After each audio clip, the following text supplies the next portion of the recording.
আজই ডাউনলোড করুন আর এনজয় করুন আপনার পছন্দের শো। এখন যদি আমার কখনো অসুস্থতা হয়, গলা খারাপ হয়, তাহলে সৃজন যাবে ফসেলসের জন্য পারফর্ম করতে। হাওড়া আন্দুল থেকে সৃজন, এবং আজকে সৃজন একা নয়, সৃজনের সঙ্গে আমরা মঞ্চে পারফর্ম করতে দেখব ফসিলসকে। আজও তোর অনুসন্ধান।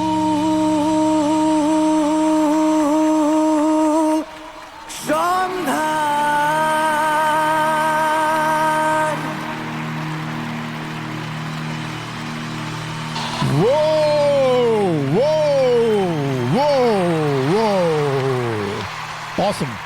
Awesome, guys. Awesome. Awesome. Fantastic. Awesome.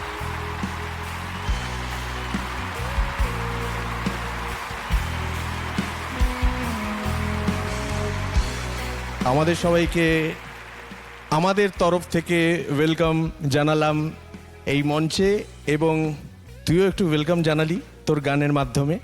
কেমন লাগলো এক্সপিরিয়েন্সটা? এটা তো মানে বলে বোঝানোর মতো নয়, কারণ শান্তনু স্যার তো দেখিলেন আমাকে, আমার কি অবস্থা। বলে বোঝানোর মতো নয়, কিন্তু গেয়ে বোঝানোর মতো। তুই গেয়ে বুঝিয়ে দিয়েছিস, এর থেকে ভালো কি হতে পারে? এমন একটি গান আমি গাওয়ার চেষ্টা করলাম যে গানটার মধ্যে দিয়ে আজ ব্যান্ডের নাম করে, আমরা সবাই জানি। সেই গানটি আমি গাইছি, এবং কাদের সাথে গাইছি না, যারা বাজিয়েছেন তাদের সাথে, এবং আমি জাস্ট পাগল হয়ে যাচ্ছি। মানে আমি বোঝাতে পারবো না আমার কি চলছে ভেতরটা। থ্যাংক ইউ সো মাচ জি বাংলা সারেগামাপা আমাকে এই অপরচুনিটিটা দেওয়ার জন্য, এবং অনেক অনেক ধন্যবাদ দীপদাকে, তন্ময়দা, প্রসেনজিৎ দা এবং অ্যালেনদা। I am very very big fan of yours. আমাকেও ধন্যবাদ দে। না স্যার, আপনি তো স্যার আমার গুরু।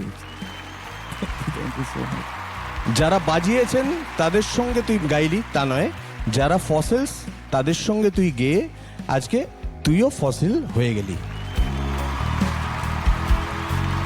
এখন যদি আমার কখনো অসুস্থতা হয়, গলা খারাপ হয়, তাহলে সৃজন যাবে ফসিলসের জন্য পারফর্ম করতে।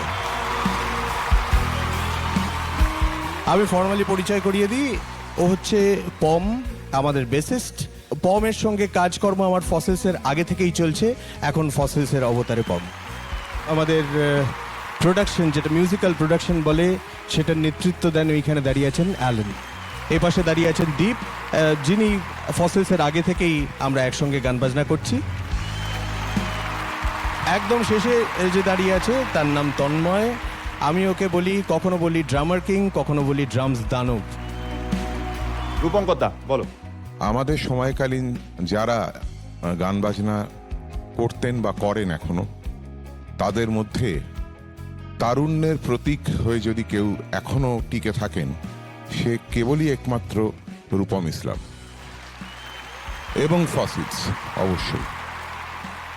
সৃজন, প্রথমত তুমি খুব ভালো গেয়েছো, আর নতুন করে কিছু বলেনি, দারুণ গেয়েছো তুমি।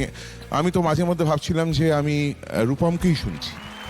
তোর গানটা শুনতে শুনতে আমি এটাও ভাবছিলাম যে তোরা কতটা ব্লেসড, যে যেই স্বপ্নের মানুষগুলোকে কোনোদিন কাছাকাছি দেখতে পাবো কি না ভেবেছিলাম, তাদের সঙ্গে পারফর্ম করার সুযোগ।